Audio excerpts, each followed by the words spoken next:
we'll go on to recruiting for UCLA football.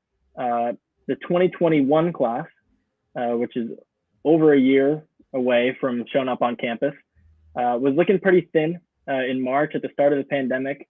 But then all of a sudden, right as quarantine was starting, March, April, May, there was a slew of recruits who came in. They committed to UCLA without visits for most of them, or had previously come to camps.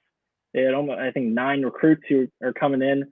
So Jack, I don't know. Do you think that this 2021 class can kind of get things on track for Chip Kelly, considering it's a lot of local talent that he brought in himself?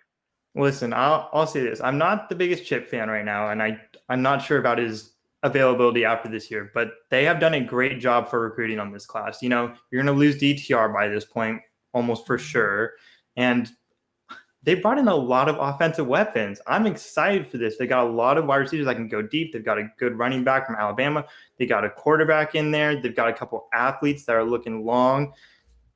I think this team could finally bring us back. I mean, whether this year or next year even happens or how we do is up for debate. But this group right here is looking solid. I've never seen a group look this good from UCLA this far out. Yes, it's only ranked 7th in the Pac-12, but I think that might be due to kind of a low number. And these guys might not have a senior year to play for some of them, especially the ones that are local in California.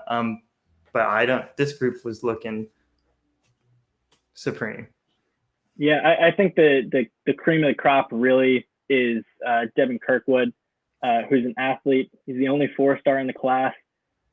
You would like to think that UCLA can get 5 stars, but in the Chip Kelly era, that's not the case. The best he's been able to get is 4 stars, and not too many of them. So it looks like Devin Kirkwood will be one of the best players in this class, and he might be undervalued at a 4-star, by the way. He is a really, really good defensive prospect. He plays corner, he plays safety, he can play slot, he can play outside. He's really dynamic, and he's got the size too. For a defensive back coming out of high school at 6'3", I mean, he's really going to be a tool in the defense. I would be willing to bet that even if Chip Kelly is here come the 2021 season, that there will be a change on the defensive coordinator side. I don't think it'll be Jerry Azzanaro. We'll see if there's a change in the staff there, but whoever it is, we'll be happy to have Devin Kirkwood. He's not the star that Darnay Holmes was coming out of high school, but at the same time, he could be a real game changer, 3-4 year guy who can really be an anchor to your secondary. And UCLA needs that. Their pass defense has been atrocious for years.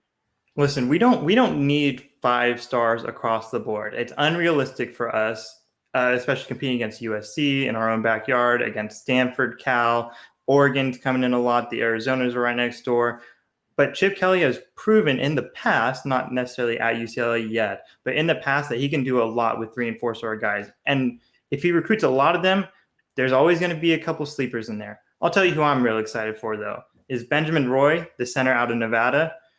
We need a good offensive line. We need an athletic offensive line, especially for the offense that Chip Kelly wants to run. Now, if something changes, like I think it will by that time, maybe a new head coach won't be able to use them quite as well. But this dude looks solid in the center. Even if he moves out to one of the guard positions, I think this was a great, great pickup from Chip Kelly. Yeah, see, I know I was just shouting the praises for Devin Kirkwood on the defensive side, but I will say, on the offensive side of the ball, I'm not sure what this 2021 class is going to do because, like you said, DTR will either be in his senior year or he'll be gone. We'll see if he opts out or goes to the draft, whatever it is. There's not a quarterback in there, which is a concern. There is a quarterback, but 3 stars. Yeah, there's one quarterback who's a 3-star. The idea should be that you get DTR's heir apparent. Not that Dorian is a world breaker or anything, but he's a good, solid starting QB in the Pac-12. You need a succession plan. And any of the guys on the roster right now, you have a lot of guys who are getting high school or transferred. You got some names there, but I don't think anyone on the roster or anyone in this 2021 class can really take on a full starting job for UCLA. So I know they're looking at guys, but that's definitely the biggest hole for me. You can surround whoever it is with a bunch of gadget guys and interchangeable pieces, like you were saying, like Chip Kelly does. But at Oregon, it was Marcus Mariota. Here in the past 2 years, it's been Dorian Thompson-Robinson. You need an anchor to that offense, and I think they're desperate for that.